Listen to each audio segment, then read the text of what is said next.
William T, président du think tank Le Millénaire, militant Les Républicains, Abdel Salem Itache, élu MoDem en Seine-Saint-Denis. Bonjour messieurs, merci d'être avec nous en direct sur RT France. 10e acte, on voit ces gilets jaunes toujours aussi présents, aussi déterminés. Est-ce qu'on pouvait s'attendre à une telle mobilisation? Vous êtes étonnés. Aujourd'hui, on était déjà ensemble samedi dernier. On a l'impression que c'est devenu ce rendez-vous hebdomadaire régulier. Ah oui, c'est normal que ça continue parce qu'en fait, il y a eu deux phases dans le mouvement des gilets jaunes. La première phase jusqu'à l'élocution du 10 décembre où Emmanuel Macron fait une concession auprès des gilets jaunes. Il augmente les salaires, il comprend leurs revendications. Et au moment des vœux, il annonce qu'il veut continuer les réformes. Il montre en fait qu'il n'a rien compris. Et ça s'est poursuivi avec les déclarations de Christophe Castaner et de Benjamin Griveaux qui dit qu'il faut être plus radical dans l'utilisation des réformes, dans l'emploi des réformes. En fait, il a donné un petit coup de pouce et puis en fait, il n'a pas répondu à la crise qui répond à quatre véritables fractures. Une fracture sociale qui a été dévoilée par Marcel Gauchet dans les années 90, une fracture territoriale dévoilée par Christophe Guilluy récemment, une fracture identitaire et migratoire, et enfin l'impuissance de l'État dans la mondialisation qu'on assiste depuis les années 80 avec le phénomène de mondialisation et surtout l'accentuation du phénomène européen qui laisse passer, qui est une véritable passoire, à une faillite de la classe sociale. Ça veut dire qu'en fait la paupérisation des classes populaires et des classes moyennes. Ensuite, depuis 2008, on voit que sous l'impulsion de l'Allemagne, l'Europe n'a pas fait les bons choix pour répondre à la crise. Et en fait, on assiste globalement à une compression des salaires et surtout une augmentation des revenus les plus élevés. C'est pour ça qu'on assiste du coup à une revendication du retour à l'ISF, parce qu'en fait, les classes élevées gagnent plus que les classes populaires, et un retour la réclamation du RIC, parce qu'ils comprennent depuis surtout le référendum de 2005 que les élites ne sont plus en cohérence avec les revendications populaires, avec un refus du référendum 2005 et malgré tout l'adoption du traité de Lisbonne en 2007. Alors, on vient d'écouter cet exposé complet d'Abdel Salem Itache de William T. Ça veut dire, si je vous écoute bien, qu'Emmanuel Macron, là, il doit régler les problèmes des 2 décennies qui viennent de s'écouler. C'est dans cela qu'on est aujourd'hui en réalité. Vous parlez de 2 décennies, moi je dirais 4 décennies. Et le problème est vraiment profond et on a un président en exercice depuis 18 mois qui, du coup, est catalyseur de toutes les remarques qui ont été faites. Et bien sûr qu'il a le devoir de faire. Et il le dit qu'en fait, ce mouvement est une chance.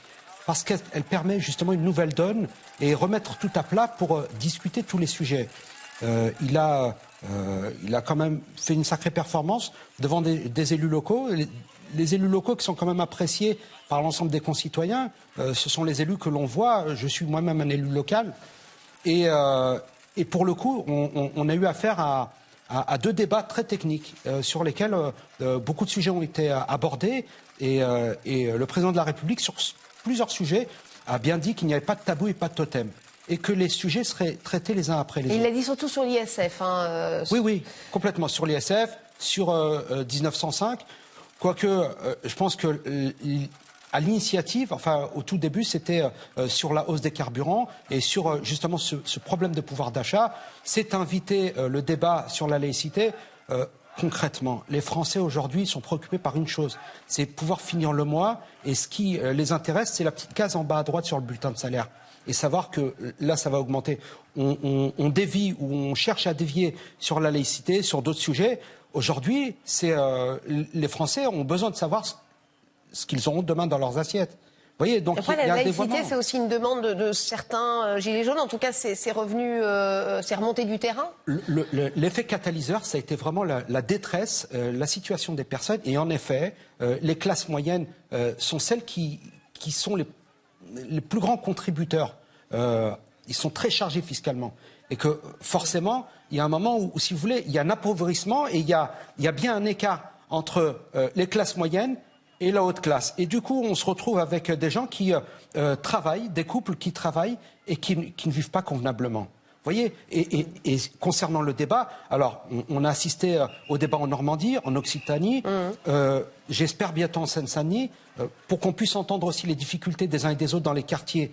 Parce qu'aujourd'hui, on entend les gilets jaunes qui se plaignent justement de ce manque de salaire, de pouvoir d'achat.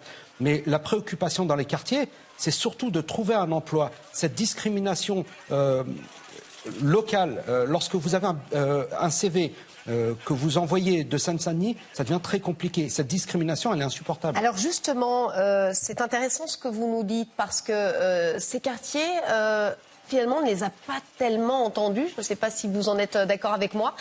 Ils ne sont pas vraiment présents dans les cortèges, n'est-ce pas? Donc, comment vous l'expliquez, ce phénomène, finalement? William T, d'abord, peut-être? Moi, je l'explique parce qu'en fait, quand on regarde le mouvement des Gilets jaunes, c'est un mouvement occidental. On voit ce qui s'est passé aux États-Unis, ça préfigure comme le Brexit. C'est plutôt des électorats, plutôt de la classe blanche, en fait, qui ont soit voté pour Bernie Sanders aux primaires contre Hillary Clinton, soit qui ont voté Donald Trump, qui ont permis d'accéder.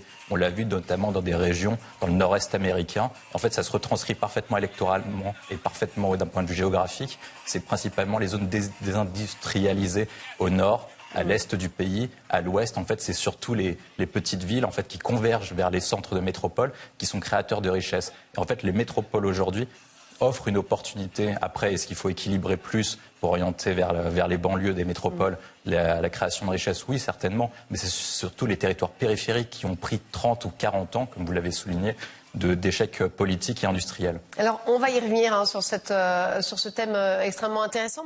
Évidemment, comme tous les samedis, on craint de nouvelles violences. Est-ce que ça va être le cas selon vous encore aujourd'hui? Est-ce que désormais, c'est le passage obligatoire de tous les samedis? Ça commence plutôt calmement et ça se finit avec des gaz lacrymogènes.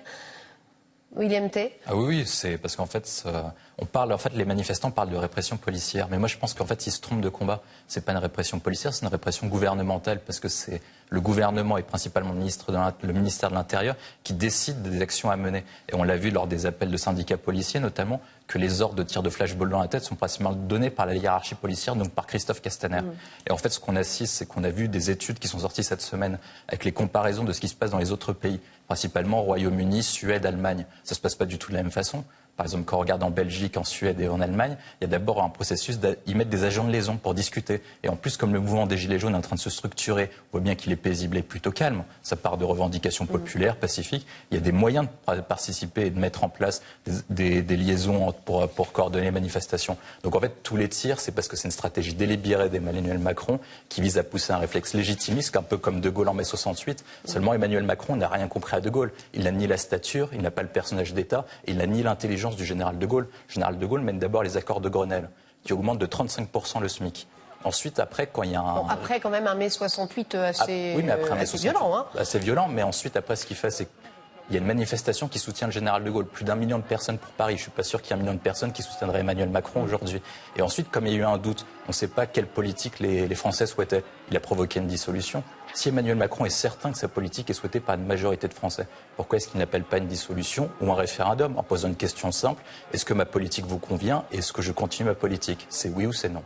On parlait avec William T de ces violences policières. Le ministre de l'Intérieur hier, Christophe Castaner, qui s'est dit sidéré par les accusations de violences policières. Tout de même, Abdel Salem Itache, c'est pas un petit peu mettre de l'huile sur le feu que ce genre de sortie de la part du ministre la veille de l'acte 10? Ce qui me surprend surtout, c'est lorsque j'entends que le gouvernement, M. Castaner dans un premier temps et le président de la République, on laisserait entendre qu'il viserait les manifestants ou la tête des manifestants avec des flashballs. Nous avons vu les blessés. C'est dangereux et irresponsable de dire justement qu'il s'agit que ce soit une consigne qui était donnée par Castaner à l'ensemble des forces de l'ordre. Ensuite, moi, je voulais revenir sur le débat. Alors, attendez, je me permets de vous arrêter parce que nous, on a eu des représentants de syndicats de police ici, clairement, on sentait un malaise de leur part. Hein. Ils nous disaient clairement, écoutez, nous, voilà, on a clairement les ordres, effectivement, d'agir. Non, alors pas de viser la tête ou ce genre de choses, évidemment que non. Mais en tout cas, voilà, de disperser la foule, d'utiliser ces armes. Ils ne sont pas d'ailleurs toujours d'accord avec ça. Hein. C'est pas moi qui le dis, c'était Alexandre Langlois hier qui était sur ce plateau. On sent d'ailleurs même un malaise chez eux. Que vous me disiez qu'il faille disperser la foule, moi rien ne me choque dans le fait qu'il faille disperser la foule. Mais il y a eu 1700 blessés tout de même depuis le début de ce mouvement, avec des mains arrachées, et des décès perdus. Aussi, et ne serait-ce qu'un décès, c'est un décès de trop. Bien sûr, c'est une chose à déplorer, mais je remets juste les choses dans leur contexte. À ma connaissance, il n'y a pas de consigne qui a été diffusée par le ministre de l'Intérieur pour employer ces armes, même si elles sont non létales, de manière détournée. Donc voilà. Ensuite, moi, je voulais juste revenir sur un point tout à l'heure où on parlait des quartiers qui se seraient mobilisés ou pas. Oui. Moi, je suis pas pour une racialisation du mouvement Gilets jaunes, dire que c'est plutôt un homme blanc et ainsi de suite. C'est ce que disait William T dans son explication qu'il a étayée, évidemment. Vous n'êtes pas d'accord avec ça? Je me dois de rebondir parce que tout d'abord, beaucoup de gens issus des quartiers ont manifesté, mais s'il n'y a pas la totale adhésion telle qu'on voudrait l'entendre, c'est peut-être aussi parce qu'en 2005, il y a eu des manifestations qui n'ont abouti à rien. Et d'ailleurs, et c'est une chose qui a été regrettable, puisque les quartiers se sont embrasés, les complexes sportifs ont brûlé, les maisons de quartier, les centres sociaux, toutes ces structures ont brûlé. À l'époque, c'était Nicolas Sarkozy qui était ministre de l'Intérieur. C'était à la suite des 2 décès de Ziad Ebouna à Clichy-sous-Bois. Et vous le savez très bien, et les quartiers s'en souviennent parce qu'ils ont une très bonne mémoire. Il ne s'est absolument rien passé. Ça n'a abouti à rien du tout. Donc les quartiers sont vaccinés, ont bien compris que se mobiliser très bien, mais pourquoi à ce moment-là, lorsqu'il y a eu cet embrasement, il n'y a pas eu d'accompagnement de la ruralité, par exemple. Et vous voyez, et autre chose concernant la ruralité, parce que le président de la République est parti voir la ruralité. Il faut qu'il vienne voir les quartiers. Parce que le problème, c'est que lorsqu'une personne réussit et qu'il quitte les quartiers, vous avez une personne en difficulté ou plus en difficulté encore qui vient occuper. Et en fait, on y accumule des handicaps et ça devient vraiment compliqué. C'est là qu'il faut agir. 10e acte de mobilisation qui semble bien parti en termes de mobilisation. On voit une vraie détermination. D'ailleurs, c'est une journée importante. Effectivement, on parlait de ce grand débat. La participation va être scrutée. On pouvait peut-être s'attendre à une baisse légitimement après le coup d'envoi de ce débat ou non? Non, parce qu'en fait, le grand débat, Benjamin Griveaux, Christophe Castaner, Emmanuel Macron ont donné le cap. Ils ont dit on peut vous écouter. Vous pouvez vous plaindre, c'est comme le cahier des doléances, mais on ne changera pas de politique, on ne revient pas sur l'ISF, on garde la ligne économique, j'ai la bonne ligne économique, vous avez qu'à me soutenir. En gros, c'est à peu près ça. Je comprends, je me mets à la place d'un gilet jaune qui manifeste depuis plusieurs actes, qui se met en face d'Emmanuel Macron, qui ne comprend pas. Mais je pense qu'en fait, ils sont capables d'entendre les arguments d'Emmanuel Macron, mais ils veulent qu'Emmanuel Macron les entende, ils comprennent leurs souffrances. Ils ont été dépossédés sur les 4 fractures que je vous ai décrites, sociales, territoriales, identitaire et sur l'impuissance de l'État. Et en fait, c'est tout qu'ils perdent. Ils perdent leur individu, leur fin de mois, et ils perdent même leur part collectif en tant que citoyens, parce qu'ils ont un État faible. Emmanuel Macron, il répond, on ne va ni faire un référendum, ni refaire l'élection. Est-ce que ça peut être légitime de réagir comme ça? Salem Itache, finalement, Emmanuel Macron a été élu sur un programme. Il se retrouve à régler, effectivement, vous le disiez, 4 décennies de fractures en France, de problèmes. C'est compliqué, peut-être, également à aborder. Alors, j'ai l'impression qu'on n'a pas regardé la même chaîne, parce que moi, j'ai trouvé qu'on avait eu le droit à un échange technique entre des élus locaux qui, justement, faisaient part de leurs difficultés. Et vous le savez, les maires sont en difficulté. Vous avez des maires qui démissionnent. Vous avez des maires dans des villages qui le font pratiquement bénévoles, qui consacrent de leur temps au détriment de leur famille. Et cette souffrance, il faut l'entendre. Et cette difficulté, il faut l'entendre. Parce que ce sont eux qui sont au contact des administrés. C'est eux qui reçoivent la difficulté. Donc, dire que, justement, il n'y a pas eu écho, bien au contraire, je pense que il y a eu... le président de la République a fait preuve de pédagogie, a expliqué justement plusieurs choses. Et je vais reprendre encore cette expression, pas de tabou, pas de totem. Donc, on pouvait tout discuter. Là, en l'occurrence, c'était la limitation de vitesse qui était insupportable dans la ruralité parce que c'était peut-être pas des endroits accidentogènes et qu'on pourrait peut-être revenir à 90. C'est une chose qui a été abordée, mais qui n'est pas qui est une spécificité de la ruralité, mais qui n'est pas propre au quartier. Mais et je réitère encore, moi, ce que je demande, c'est que justement une réunion puisse se faire de la même envergure. En Ile-de-France, avec des élus franciliens pour qu'on puisse aborder tous ces sujets. Mais Abdel Salem Itache, tout de même, il n'y a pas un côté quant à soi, finalement, entre élus. On a vu Emmanuel Macron, effectivement, acclamé par les élus, par les édiles en Normandie, mais pas de gilets jaunes au milieu de cette foule, que des élus. manifestement, ces Gilets jaunes, ils ne sont pas convaincus du tout par ce grand débat. Alors, OK, Emmanuel Macron a montré qu'il connaissait ses dossiers. C'est à chaque fois 6h30 où il sait se montrer convaincant, mais manifestement, ça ne suffit pas. Il n'est pas venu pour montrer ses dossiers, il est venu entendre l'ensemble des élus locaux qui justement apportaient des remarques, qui ont fait des propositions, qui ont soulevé certains problèmes. Il l'a entendu et naturellement, moi je peux comprendre qu'il y a encore des gens dans la rue aujourd'hui parce qu'on part vers l'inconnu. Les gens ont besoin de savoir et les gens n'ont pas envie de se faire avoir. Et ça, moi je peux l'entendre parce qu'ils se sont fait avoir tellement de fois par tous les gouvernements successifs depuis 40 ans. Que oui, en effet, il y a aujourd'hui une perte de confiance, il y a une méfiance et une défiance à l'égard des politiques. C'est une certitude. Mais comment faire pour justement passer le cap et passer justement à un travail constructif? Alors, moi, j'aimerais revenir sur une parole de ce gilet jaune. Il parlait du Brésil. Voilà, il a affirmé, au Brésil, on a bien fait ça 1 an et demi, sauf qu'au Brésil, je vous apprends pas que le candidat d'extrême droite, Bolsonaro, a été élu. Est-ce que ça veut dire qu'on pourrait avoir ce type de destin en France? Moi, je pense que c'est tout à fait possible. En fait, quand on regarde les sondages pour les européennes notamment, une liste gilets jaunes aujourd'hui prendrait des voix chez les Insoumis, chez Debout la France et chez le Front National. Ça veut dire qu'en fait, le mouvement des... quatrième. C'est ça. C'est-à-dire que le mouvement des gilets jaunes soutient principalement Jean-Luc Mélenchon, Marine Le Pen et Nicolas Dupont-Aignan. Mais en fait, ça, on ne le saura jamais. On ne sait pas si la politique de Macron est soutenue par 51% des Français, par 45, par 30, par 20, et uniquement des codes de sondage qui le mettent entre 20 et 30. Et pour revenir sur ce que vous disiez, moi je pense qu'Emmanuel Macron se trompe, parce qu'en fait il va voir les élus, mais dans le même temps les Gilets jaunes demandent le RIC. Qu'est-ce que c'est que le RIC? C'est plus démocratie directe. Ils ne demandent pas de la démocratie représentative, ils demandent de la démocratie directe. En fait, Emmanuel Macron ne devait pas se mettre en face d'élus locaux, il devait se mettre entouré par des Gilets jaunes, tout simplement, par des citoyens choisis en fonction de la représentation, telle part d'ouvriers, telle part d'employés, telle part de cadres supérieurs, telle part d'élus locaux, telle part d'habitants dans les quartiers, dans les villes et dans les métropoles. C'est très simple à faire, on a des statistiques de l'INSEE pour le faire. Et ensuite, pour répondre sur votre question, moi je pense que la seule question aujourd'hui qui est viable, on va arriver, les Gilets jaunes ne vont pas faiblir de mobilisation. D'ailleurs, on le voit, une grosse mobilisation. Oui, bien sûr, ils vont pas faiblir. On aura, dans quelques mois, on aura un acte 25, un acte 50, tant qu'Emmanuel Macron ne changera pas de politique. La seule sortie possible, c'est soit une dissolution et une nouvelle élection législative pour savoir quelle majorité sortirait de l'Assemblée nationale, soit un référendum sur une question qui est très simple. Est-ce qu'Emmanuel Macron doit continuer sur sa ligne politique? On ne dit pas qu'Emmanuel Macron doit partir, on dit juste qu'il doit changer de cap. Et la question, c'est les Français qui répondront. En tout cas, on voit ces images. Regardez, elles sont assez parlantes. Occupation, grève, résistance. On a vu un autre panneau, grand débat, invité Étienne Chouard. Alors pour Chouard, il y a marqué Chouard. Alors pour la petite information, Étienne Chouard, c'est effectivement un intellectuel qui vient souvent d'ailleurs exprimer ses idées sur notre plateau.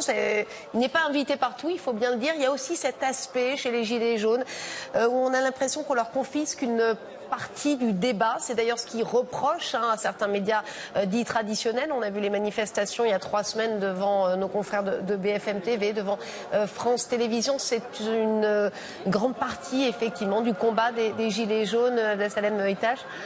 Alors cette histoire de RIC, en fait, elle ne date pas d'il y a 6 mois. Elle a été évoquée à plusieurs reprises par plusieurs leaders politiques. Michel Rocard à un moment et Jean-Marie Le Pen à un autre moment. Et il faut bien faire attention et bien border les choses pour que ça ne parte pas dans tous les sens. Parce que quand on entend Jean-Marie Le Pen à l'époque, on pourra retrouver dans les archives de l'Institut national de l'audiovisuel, où il dit qu'il veut revenir sur la peine de mort. Et il parle aussi du droit à la nationalité. Vous voyez, c'est quand même des choses qui sont quand même... comment dire ? Il n'est pas question de priver les Français du choix. Mais je dis seulement, prenons garde à ces relents populistes qui amèneraient justement un débat qui n'est pas celui-là. Aujourd'hui, les gens ont des problèmes, et je l'ai dit tout à l'heure en préambule, des problèmes pour se nourrir, pour se vêtir, pour se loger. Il est essentiellement financier, et on se retrouve avec un tas de choses. 1905, le code de la nationalité, et ainsi de suite, et ainsi de suite. Faisons attention, ce qu'il faut absolument, c'est définir le périmètre, d'accord ? Ça a été fait par le gouvernement, la ligne rouge, effectivement. On ne peut pas reprocher quand même de cadrer les choses. Enfin, vous voudriez quoi ? que le gouvernement ne fasse rien et que ça parte dans tous les sens? Non, moi je veux rien, mais Non, je vous écoute. j'entends bien. William T, qu'est-ce que vous en pensez? Effectivement, vous êtes d'accord avec... Moi, je pense qu'on peut s'inspirer d'autres pays comme l'Italie et comme la Suisse. Parce que ce qui se passe en Suisse, c'est qu'avec 2% du corps électoral... La fameuse votation. 2%, ce serait compliqué à avoir en France. Mobiliser tel million de personnes pour... inscrits sur la liste électorale pour nous demander... Moi, je pense qu'en fait, il ne faut pas cloisonner les sujets. En fait, il faut dire globalement, mis sur les questions techniques, sur les questions d'augmentation d'impôts, etc. Il faut poser les grandes questions, dans les questions économiques, toutes les questions de société. En fait, le peuple est souverain. C'est ce qui est marqué dans l'article 1 de la Constitution. Ils ont le droit de poser toutes les questions et c'est eux qui décideront. S'ils veulent revenir sur la peine de mort, c'est leur choix. C'est eux à définir la question de société, c'est pas à nous. Vous pensez que ce n'est pas justement dangereux de donner quand même... Je pense pas, en fait, vous avez souligné une bonne question, c'est que les médias, ils reprochent à BFM TV et aux médias traditionnels de cloisonner le débat. En fait, ce qui se passe, c'est ce qu'a décrit Christopher Lage dans les trahisons à la sécession des élites. En fait, il y a une part d'élite qui s'accapare le débat, qui définit les grandes questions à définir, et une grande partie de la population qui exclut des grandes questions politiques. Mais l'individu, je parlais de l'individu en tant que personne, donc sur les questions d'impôts, sur les questions de pouvoir d'achat et des possédés, mais également sur la question en tant que citoyen, d'un point de vue collectif. Quand on est une personne pauvre, l'État, c'est la seule chose qui nous reste. Donc en fait, ils ont perdu ce pouvoir-là aussi de citoyen. Et donc en fait, ils veulent revenir toutes sur ces questions. Moi, je pense qu'il ne faut pas cloisonner parce qu'en fait, sinon, globalement, le message adressé serait désastreux. Mais que les conditions, par contre, comment enclencher un RIC et comment enclencher tel référendum ou tel référendum abrogatif doit être défini parfaitement. Je vous voyais opiner. Oui. Alors, concernant justement cette politique de l'émotion, je vais vous prendre un exemple. Demain, un enfant a été assassiné. Vous savez très bien que l'opinion publique est dans l'émotion et forcément reviendrait sur ce drame, hélas, et viendrait à demander la peine de mort. Vous voyez, le rôle de l'élu, c'est de gérer le pays de façon dépassionnée et de façon mesurée pour justement apporter des solutions. Pas être dans l'émotion, parce que quand on est justement comme ça dans l'affect et dans l'émotion, on est amené à décider des choses sur la colère. Et c'est vraiment dangereux. Donc c'est vraiment le point que je voulais aborder. Et on ne peut pas laisser dire n'importe quoi. Être élu, c'est aussi avoir des responsabilités. William T, vous n'êtes pas d'accord là? Ah mais non, en fait, non, mais je précise, parce qu'en fait, on a des modèles en fait, qui existent vraiment en Suisse et en Italie. Là, vous parlez d'un fait émotionnel. Imaginons que le lundi, un enfant meurt. On ne votera pas sur la question de la peine de mort le mercredi ou le dimanche. En fait, la question est portée dans 6 mois ou dans 18 mois. Donc, en fait, la politique de l'émotion ne s'applique pas. Non, la politique de l'émotion ne s'applique pas. Parce que les gens auront 6 à 18 mois pour réfléchir et pour débattre. En fait, qu'est-ce qu'il y a de mieux que le débat dans une démocratie?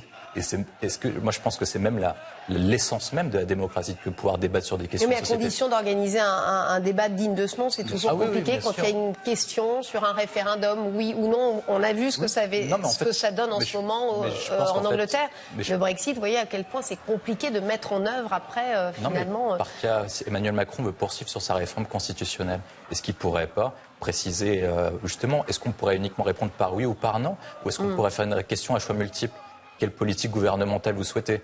Réduire les inégalités, augmenter les dépenses et augmenter les impôts, baisser les dépenses publiques et baisser les impôts. Il y a plusieurs questions qui sont possibles. Tout le champ est ouvert. Et en fait, il a l'arme constitutionnelle et c'est à lui de définir ce cadre-là. Il a plein de possibilités dans sa main. Est-ce qu'il souhaite les utiliser? Par contre, c'est une autre question. Oui, allez-y. Oui, un tout petit mot concernant les référendums. Il ne faut pas oublier qu'il y avait eu le traité de Rome, justement sur la Constitution européenne, qui avait été rejetée par l'ensemble des Français, et que Nicolas Sarkozy, qui était président, avait signé dans le dos des Français le traité de Lisbonne. Donc, vous savez, le référendum, pourquoi pas? C'est même que l'idée vienne des citoyens, c'est une très belle chose. Mais quand justement elle est dévoyée par certains politiques, ça devient vraiment dangereux et douteux et mauvais pour la politique. Vous entendez ce gilet jaune, ça revient à ce qu'on se disait tout à l'heure. Les policiers s'en plaignent, mais ils ne peuvent pas toujours le dire. Vous n'êtes pas tellement d'accord avec ça, je crois, Abdel Itache. Les ordres viennent tout de même du ministère de l'Intérieur. Les forces de l'ordre aujourd'hui se retrouvent à faire des heures supplémentaires impossibles. Ne voient pas leur famille. Ils accumulent et forcément il y a de la fatigue. Il y a de l'exaspération de part et d'autre.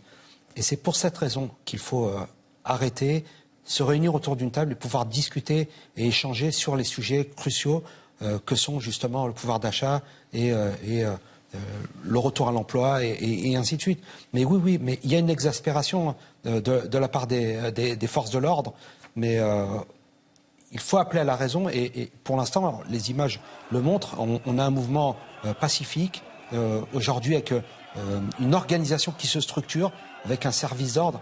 C'est vraiment appréciable et c'est dans la Constitution le droit de manifester et lorsque ça se passe de manière pacifique, on ne peut qu'apprécier une chose pareille.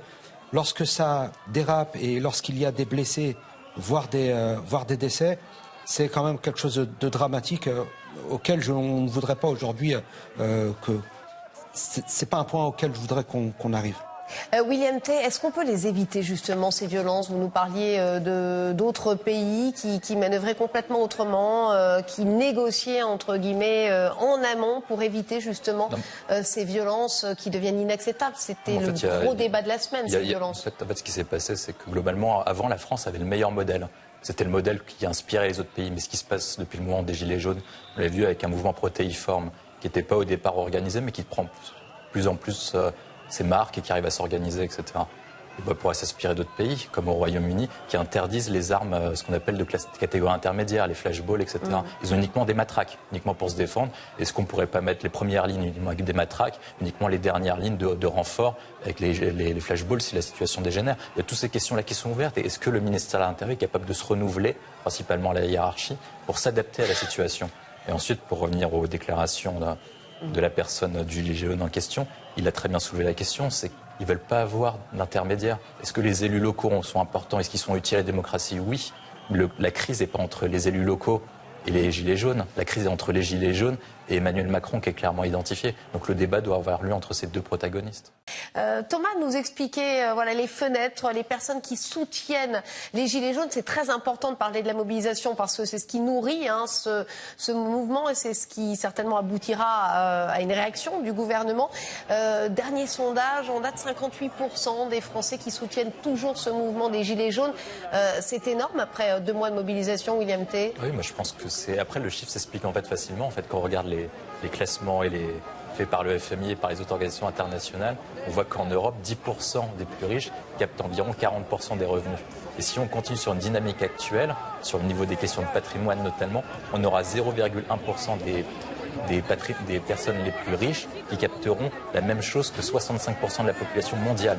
Je ne sais pas si vous imaginez, 0,1 contre 65. Donc c'est normal, 60% de la population... Mais ce n'est pas forcément un mal français, ça... Non, mais c'est un mal mondial. Et en fait, ce qu'il faut, c'est qu'avant, on avait une spécificité française, c'est que la France était le pays qui corrigeait le plus les inégalités avec son État-providence. Aujourd'hui, on paye de plus en plus d'impôts et on fait face, principalement les questions de territoire, disparition des services publics, mais en même temps hausse des impôts, CSG, etc. Et en fait, ce qu'on se passe, c'est qu'on paye de plus en plus d'impôts pour des services qui sont de plus en plus inefficaces. En fait, ça appelle à réinventer notre État-providence. Et Emmanuel Macron, en fait, il fait face à 40 années de politique défaillante, mais en même temps, il a promis le nouveau monde. C'est comme si on avait une pub qui vendait un produit miraculeux, en fait, qui ne marche pas. Il a promis un nouveau monde qui a été finalement produit par l'affaire Benalla et différents choix de favoritisme. Et ensuite, il fait face là en disant oui, je vais vous aider, je vais réduire le chômage, il y aura plus de SDF dans 1 an. En fait, on voit qu'il y a à peu près une arnaque. Ça veut dire, est-ce que de façon raisonnable, il pouvait résoudre tous les problèmes en 1 an? Certainement pas. Mais est-ce que lui a bien fait dans sa communication de le vendre aussi rapidement, de façon aussi miraculeuse comme un homme providentiel au cours de ses meetings et à la présidence de la République? Certainement pas. Abdel Salem Itache, c'est un problème de communication avant tout, Emmanuel Macron? Vous êtes d'accord avec ça? Ou la tâche qu'on lui demande est trop lourde, réinventer finalement tout un système? Je pense que il n'est pas facile d'être président. En effet, il y a eu beaucoup d'erreurs de communication ces derniers temps. Mais moi, je voulais juste revenir sur cette classe politique qui a été rejetée il y a 1 an et demi. On s'est retrouvé avec une personne en tête au premier tour qui n'avait jamais été élue. Et vous voyez bien, il y a eu un rejet. Les gens avaient besoin d'une nouvelle donne. Repartir sur quelque chose. Je peux entendre qu'au bout de 18 mois, que les gens soient déçus, que ça n'avance pas, ou qu'ils voudraient que ça avance beaucoup plus vite. Et le challenge est là. Et j'espère pour mon pays qu'Emmanuel Macron réussira. Parce que, vous savez, je ne suis pas du tout de la même famille politique qu'Emmanuel Macron, mais à mon parti, je préfère mon pays. ces gilets jaunes qui restent déterminés, et ce, malgré le lancement du grand débat. C'était quand même une journée importante dans ce mouvement, une participation qui allait être scrutée. Et manifestement, ce mouvement ne faiblit pas. Ça vous étonne tout de même, Abdessalem Itache, que ça tienne comme ça, malgré le lancement de ce grand débat? Est-ce qu'on était en droit d'espérer autre chose, peut-être? Que les Gilets jaunes soient encore dehors ne m'étonne pas, et ça montre aussi une détermination et une volonté justement d'arriver à des acquis sociaux, des acquis que l'on attend depuis un moment. Et quand je dis on, naturellement, que ce soit la ruralité ou les grands ensembles, bien sûr, mais quand ça se passe de manière pacifique comme ça, on ne peut qu'encourager ce type d'initiative. Vous savez, moi j'avais entendu par ailleurs que c'était grâce à la casse. Ce n'est pas grâce à la casse, c'est grâce au rapport de force, mais le rapport de force pacifique. Lorsque l'on est comme ça, que l'on gêne, on arrive à des résultats.